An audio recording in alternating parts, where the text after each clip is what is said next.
So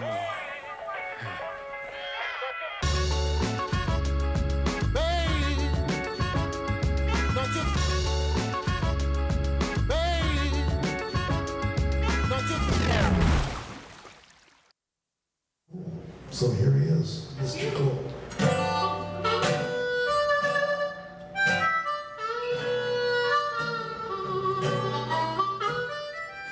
Oh, I'm a bit cold. Yeah, you're from Montreal though, you should be okay with this. Yeah, but no. It's been 11 years I'm here now, and I used to that weather warm, and now I just feel like old man. Relax, just have fun, Yeah. just be yourself. Yeah. And No problem. the main thing is just have fun. Yeah. So yeah, we'll just start with your name and what you do here at the dock. My name is Daniel Morel. I'm here for DOCKED. That means I'm volunteer, and it's really good answer. But yeah, I'm a volunteer here. I like to do learning. I'm learning a lot. My next question is, where were you born? I was born in Granby, a small town in Quebec. I grew up in the farm. On a farm, was it like a hobby farm or what kind of No, farm? dairy farm. Dairy farm. Yeah, we had a lot of animals. Did you have a big family? Not a big family, but I have a sister. I got sibling. Just a one sister, but like we are 5 in the house living. Like my uncle, my mom, my dad, my grandfather, my grandmother, and we run the farm. 5 or 6. We get employed too, like Cool. people that have. Working at the farm to help us in the summer, mostly the hard job. It sounds like pretty standard sort of family. Like, Yeah, standard with like cows and chicken and pigs, and we got a lot of animals. I just want to take us back like all the way to the beginning. Like what kind of kid were you? Were you like hyper, like artistic? You know. I was trouble. Trouble? Let's put that way. Super hyper.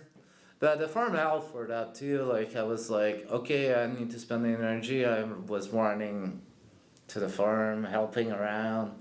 But I've been a really troubled person. Not enough for school. Like I left too early. Yeah. That kind of situation where I'm in trouble. Yeah.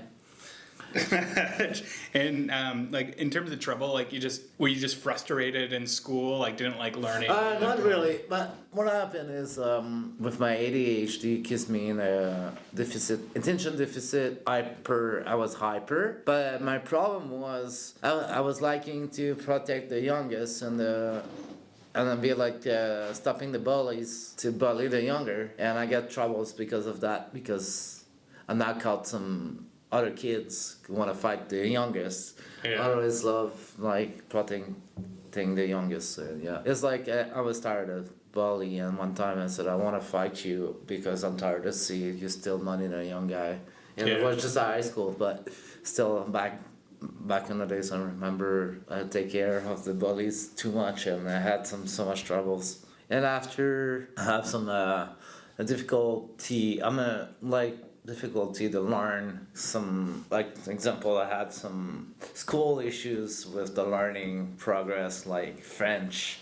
Sometimes I failed, but I was really good at math. Like I had difference, like learning. This is a part of my brain didn't work properly. So was there certain subjects you like really enjoyed and excelled at, and the stuff you didn't like, you're just like not clicking? Like the science or like human resources or stuff. History, I was bad at it, really bad. Yeah. About the history of Quebec, and I didn't want to pursue more information on that, but sometimes one of the biggest in Quebec, you gotta have high score for getting past your test, like past your grade. And then so I guess what were you up to like after high school then?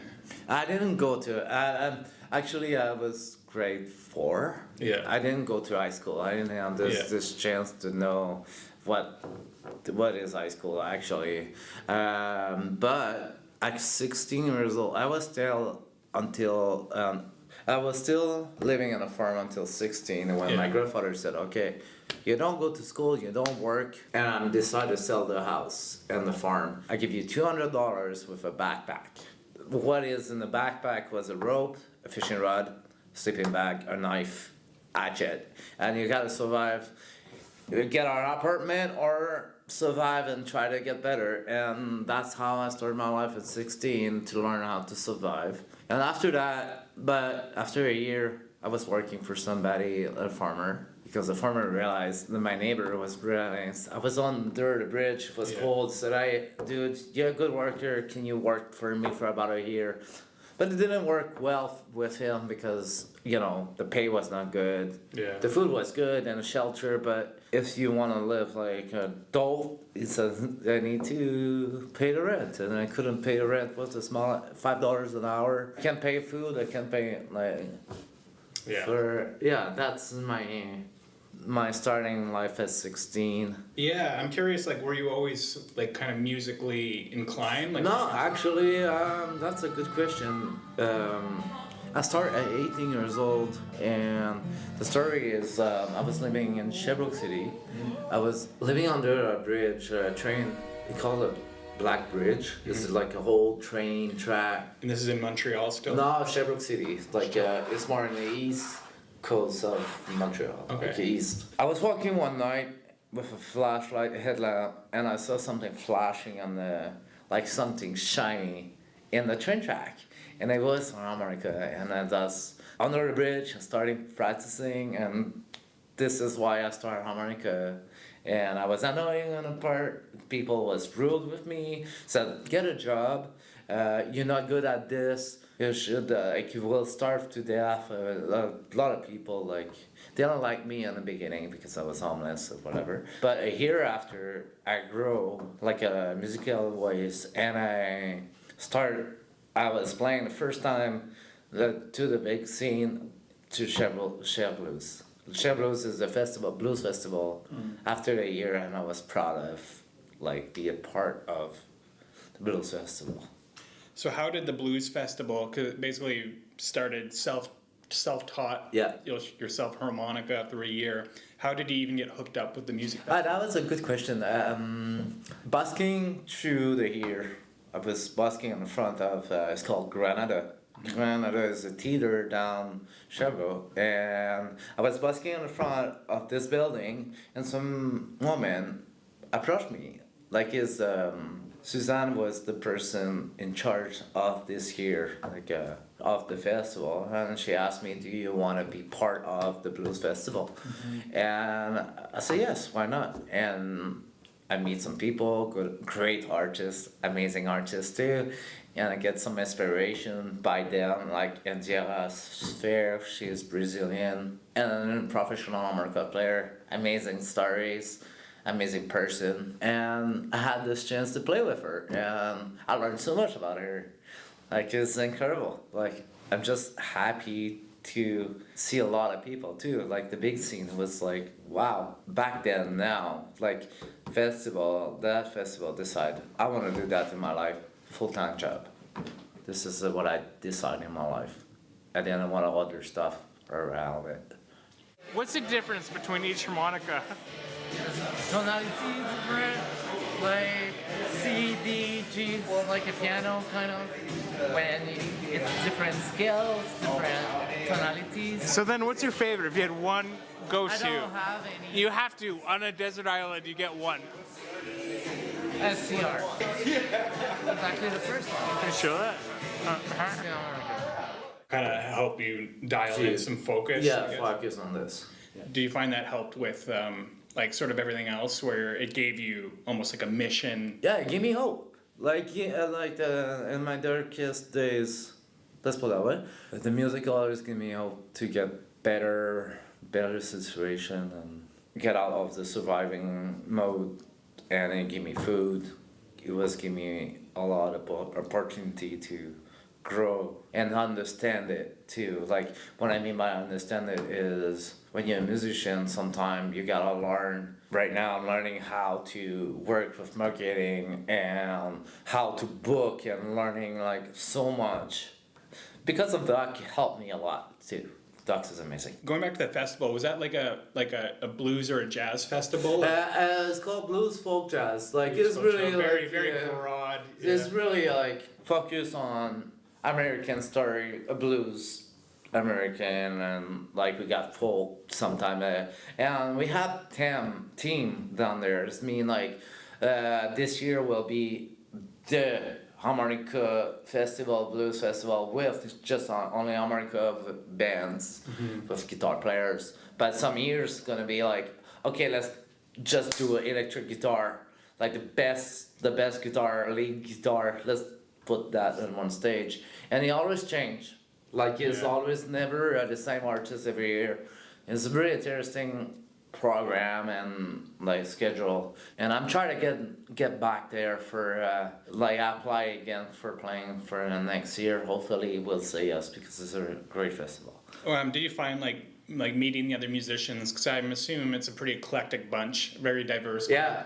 Did you find that kind of help foster a community? Oh yeah, not just that. Lonnie's story is amazing. Like example, with as a buddy guy in my life, I'm a blessed man because I was playing in Quebec and another festival in Quebec, and I met him. He was playing with a full brass. Because I was the youngest, he called me Baby Blues. Baby Blues. I like because that. I was the youngest in the team. I was 19. You're a baby. I was just a baby in the scene, right? And that name just keep. I don't use it anymore because, like, I don't know. Just feel like I've grown.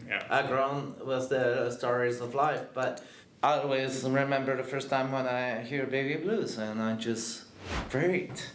Like just that name is just gonna be still in my heart. Yeah. Oh, that is awesome. What sort of prompted the move from Quebec to BC? Like, is there a story in between there? Like, did you stop in between? I never really feel like home anywhere, and I like to travel. And I decided one day, I said, okay, I'm gonna take my backpack and stop. Like, let's go cross Canada. I try cross first. I see like Ontario, Manitoba. I try to find feel like home, and I never felt, and I still not felt home. And this is I'm working on this right now in personal life. What is home? Is it a home, a house, a cube, like an apartment, or it can be a house moving? That's mean like that's my future project, is get my full license and be a road musician full time, and having like my RV and just live free of not four square where I can do like much, because you have so much regulation in an apartment and you gotta rent so much. Like you gotta play there, you gotta rent some money, a rent for play music, you can do noise, so much. But my goal is getting better musician, getting organized better, and that's why I am in the DOCKED and help to learn and make your business better and grow.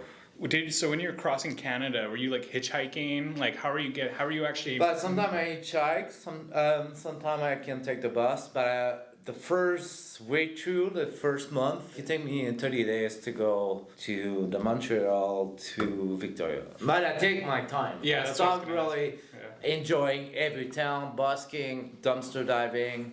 Dumpster diving is mean, like in the winter, it was like a beginning in the winter, I was going to the garbage, getting free food off the dumpster, and I don't do that anymore because bad experiences, but, and I jumped the train, hopped the train, it's called hop train, but I don't do it anymore because my friend passed away, and I promise I will never jump because of the hopping train. That's what I was gonna ask, because I hear it's pretty dangerous. Yeah, and in winter and when it's rain, it's really slippery. It's not like they upgrade their security now, and they allowed to shoot the person inside. That's a military thing now. It's like you offense the queen. Oh my god. That's really intense, but that's pretty much if you get caught. I don't want to do that anymore. No, I had no idea. Yeah, this is all about learning, right? Do you still have that same harmonica? No, actually, I give another honest person. Okay, so you passed this one for good luck charm. Yeah. How long then? I'm just trying to get sort of a timeline in my head. Like, how long have you been in Victoria for? We said about 11 years, but just for living here, really, it's just like 7 years. But what I did a lot is go to Montreal for a month. Yeah.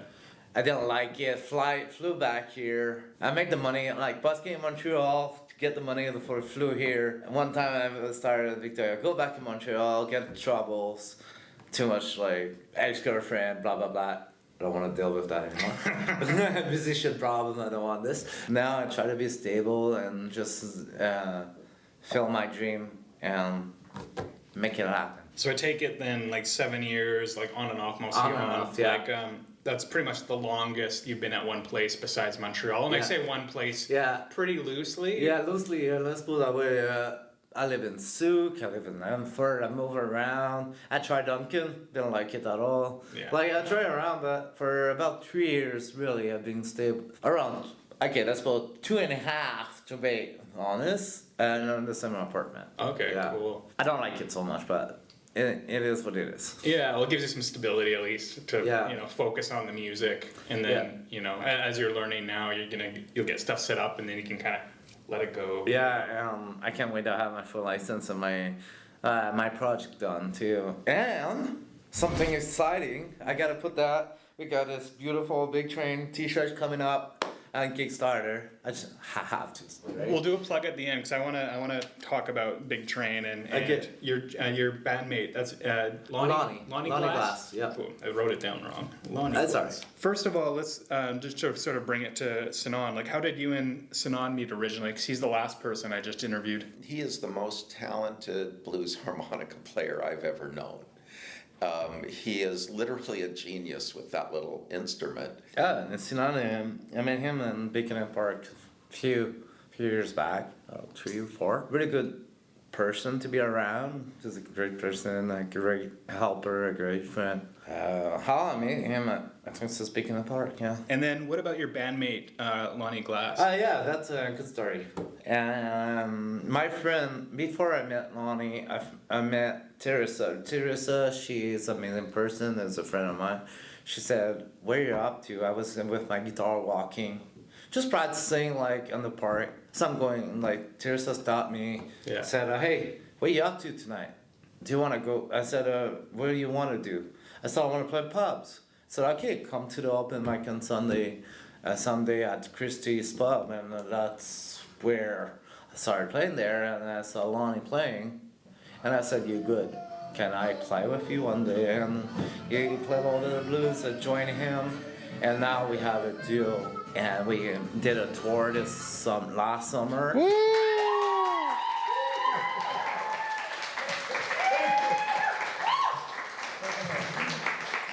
The first one was great. The other one, we have some issues, communication issues, and we did come back in Victoria, but eventually I hope to do a longer tour, doing a 2-month cross until Alberta, and maybe a little bit on Manitoba, and come back to Victoria. Yeah. And then where did the name Big Train come I decided because I think this is really a good contrast. The Big Train can be rolling a long time. Because I started in the harmonica on the train track under the bridge. That was the first ID. And the other one is because my blues partner is 73 years old and I'm 33. We have we got like 40 years difference, but the train's still rolling. That's mean it's not an age or we have different story, totally different life. You grew up differently and grew up super poor, like really a blue story. I'm trying to get a book about my bio. Eventually, is my other project. And then how do you describe the kind of music you guys play when you play together? That's a good question because we're not standard blues. Lonnie Glass is a songwriter, and I said blues influence jazz.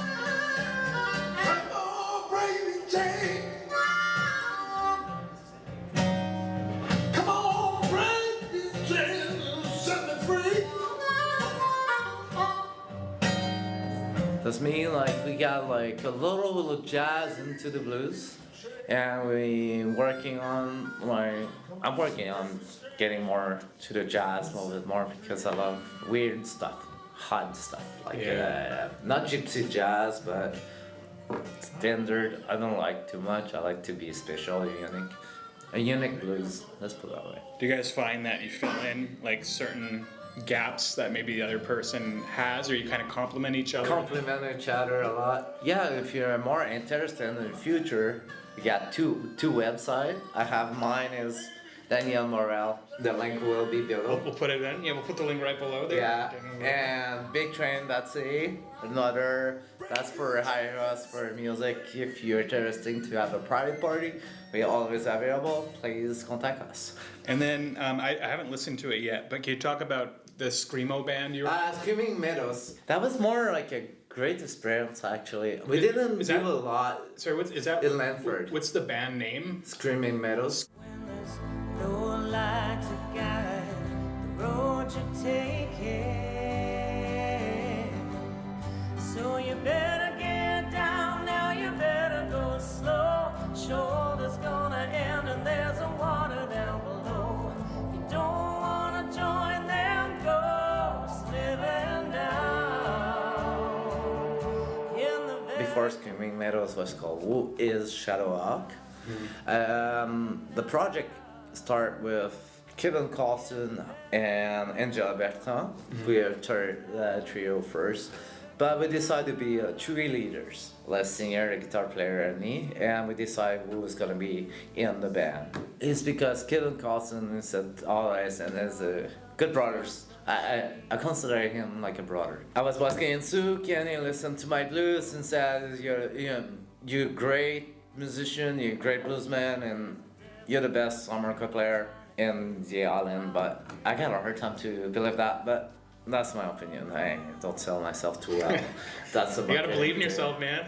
No, I just like to play. I think like everybody can be great on harmonica. I don't have this feeling competition because I think people can play well too. Then I'm curious, like what drives you? What's the driving force? Like where do you get this passion from? I don't know, it's just a passion or a story behind my music. I think sometimes it's not passion, sometimes it's just Is it expression? suffering, pain, blues, like the blues from and happiness too. There's not like a word about patient, like it's emotional. It's something I sometimes I don't have the word, but I got the music to express myself to the soul. And I think what the music do is like just get out all the darkness and make. It's just like a rainy day with a rainbow and the sunshine together, and it's a little bit messy, but it's make the wonderful sound and wonderful soul. Like, and that's why I play music, because some days it's like can be the darkest thought, and I just play my harmonica and make brightest my day better. Do you feel it's like a release? Like you feel better after you share that feeling? Yeah, and I like to share with others and just communicating, and there's a good communication of feelings between the music. It's like universal communication with other musicians. And then do you have a favorite venue that you performed at? Favorite venue? It's a good question. I have so much venue I did like. The favorite in Victoria is James Bay United Church. The church was really nice because I feel like more welcoming, is a good scene, a good people, take care of like promotion. And I love playing here at the Dock. We had a couple of shows and it was fantastic. Yeah, I liked when I interviewed Sinan, he talked a bit about religion, but he's like, but if you ask me what religion I am, was quite happy not to define what he identified as. It's more spiritual, and I'm wondering, like, you don't strike me as an overly religious person, and I'm wondering if it's more like community and having that support, and obviously the cool venue as well. Like, do you consider yourself a spiritual person? I was born Catholic, but yeah, I am a spiritual person. Not religion. I like is not religion. I'm right there with you, buddy. What do you think? Because obviously Victoria's really not done a good job at fostering arts, and the recent closure of the Victoria Event Centre, which really like hit me here, because Logan's pub shut, and that was a community centre more than a pub. Awesome shows there. And then the Victoria Event Centre, same thing, very diverse, different shows, all kinds of shows. Everything you can think of they do there, and now that's closed, and that was the last hub for arts. What's your feeling on them cracking down on busking? Because I know they're pretty tight on that, and them closing down arts centers for communities. Me, in my opinion, they do a really bad job. Sorry, I'm super upset about this, how you manage. We all musicians, there's no suffering. We don't make money. The grant is so low. You can't do anything. You ask for a question like, did all wrong. Because he said, this is a tourist town. Tell me about it. 5 years ago, I was here, I was busking with her, I was making good money, I was better treatment by the city, and now they hire bylaw officer to stop the busking. You're not making rules, stupid rules, like 30 minutes, you gotta move on. You always have to move on because it's not look too good for the city. But it reverse, bring the culture back. And I will repeat, bring the freaking culture back. Because the city of Victoria, what it's doing, you just don't help the people. You just destroy. What do you think about homeless people? People was complaining about the situation of the no shelter and all this too. Let's put it that way, it's not just the music. This town need to be stopped growing for condos, but actually making apartment and making progress, not decreases the money and use their taxes for the freaking road. How many millions we spend? Stop that, Mayor. Yeah, I thought I escaped that. Like, I grew up here and then lived in Vancouver on and off for 13 years. And obviously, up to COVID, they were still shutting down, places, DIY event spaces. Yeah. So I thought when I moved back here, it's like, cool, I'm home. Surely Victoria will foster the arts. No. And I'm just a little bit worried about the situation worldwide right now about the economic wise right now everybody suffer, and the first thing all the artists, it can be visual, we all suffer right now. But if you got a chance, please support local music more you can. I'm curious, and you've kind of alluded and answered this already, but what are your current goals and what are your future goals? My current goal right now, I'm doing a Kickstarter for this nice merch. I'm doing a baby step right now to grow my business, to be able to be an autonomous musician. If you need more explication, I can explain a little bit. No, so you just want to be financially independent, being able to make money off your music, and ideally travel around when you sort of get your portfolio completed, which we're working on right now with the websites and the merch and the upcoming shows and selling merch at the shows. Yeah, and maybe online too. That will be my project. My second and last question is sort of, how did you find the dock and kind of how's your experience been so far? That's a really interesting. Sinan was working here at Existence Project. I think she talked about it. I was it helped me a lot. This Existence Project too is an amazing project. It's non-profit. Put that in too. Oh, we're covered. We have a whole episode on them. Great. So we're good. We're covered. I just want to tell I met Colin, and Colin is a wonderful person. Is a manager, a member, and so do you want to volunteer? YouTubers.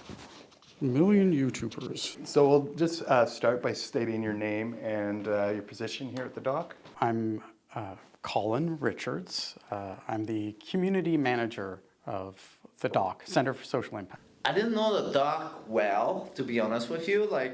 I hear just a good place, but now when I'm in, I feel it's not a home, but it's really cozy. The coffee is great, the people are great, and a great communication. That's the key of the success. Communication. And helping each other when you get a question. I realize I have so much question and I feel annoying, but at the same time, I'm not annoying because people actually take time to listen to you and helping you to grow your business. Right now, he didn't ask me for a return, and I really, really like this place because I feel like people are people, not just businesses. Not like I am working on office, I am independent. No, I feel more warm. I feel warm. I cannot ask a question. They ask me back, or you refer the right information to look at for getting my business grow. And if I can help, I will do the same. It's a really nice collaboration each other. That's my opinion. Yeah, I mean, I found this place by accident. Like, I was ultimately terminated from a job because I was working remotely, and after a couple of years, I kind of broke down and I couldn't do it anymore. And had I known about this place, I would have just come here a couple days out of the week and probably not been fired. But it gave me that kind of community and a good place to work. And the thing I like about, and I probably won't put this in the podcast, but you're allowed to be weird here. You're allowed to be Yourself. You're allowed to be yourself. You're allowed to let your freak flag fly. And like, I like the downstairs is sort of the busier area. And then if you need quiet, you can just go on the third floor and there's a library. And it's a reasonable price too. Yeah. I looked at the other office and, you know, they're great here. If you only need one, come here. Yeah. Good review. I'm going to put a good review today. And so my very last question is for people who feel stuck in a place or situation where they feel like they can't get out of, or they're frustrated and they don't know what to do, what advice would you give them to maybe help them move on or get to a better place? Oh, I'm still in that like little pattern there. Right now, what it helped me is come here. Like today, I was not feeling too well. I was frustrating about other situation in my own place. I decided, no, I'm not gonna stay at home. I'm gonna see people, and that's why I come to the office. And actually helped me to have a better day. Like, I didn't think about what I'm gonna be do today. But doing action make your day better. That means don't stay in bed or just call a friend. If you're frustrated, go outside, take a breath. I feel stuck sometimes, but something good will happen after. I no clue how to help you, but don't stop. Sometimes you gotta break some walls to actually make like beautiful action that help a lot. That's what I do right now. I break some walls. I rebuild one for a better door. Let's put it that way. Dude, that's so poetic. Yeah, that was what it. You're saying you were a lyricist earlier. I don't know about that, dude. I'd write some lyrics if I were you. Yeah. Oh man, yeah, those are all the questions. Yeah, that's what I think. Well, it's funny you came here today because this interview wasn't planned. I had someone who we had to postpone it, but it was like, well, I guess I'll just catch up on other work, and then but I was meaning to interview you, and then you came in and it was like, oh, perfect. Like, Perfect. You know, I didn't know. That's why I like do action and something will happen. Sometimes it's bad, but maybe in the morning you wake up and say, oh, let's go do it something. Yeah, I think so making action is really a key of. Yeah, my mom always said no matter how sort of angry you are at night or how bad things seem, just get a good rest and, you know, you'll start fresh the next day.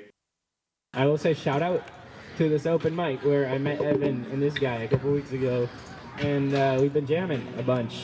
So isn't that fun, how things just happen and appear? So, you know, if you see someone sitting a little over there, maybe talk to them. You might have a new friend. You never know. Yeah, like that. That's why life is beautiful, I think.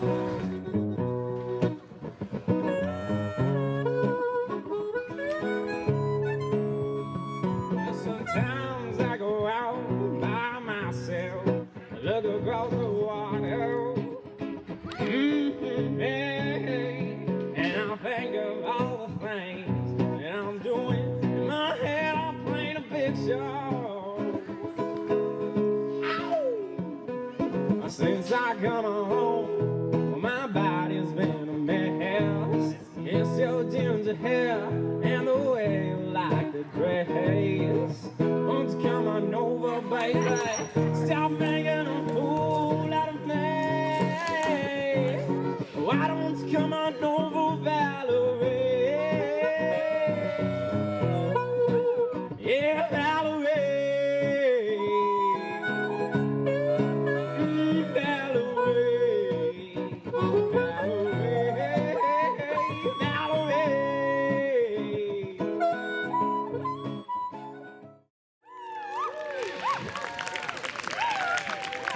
Damn, these boys on their instruments. Woo!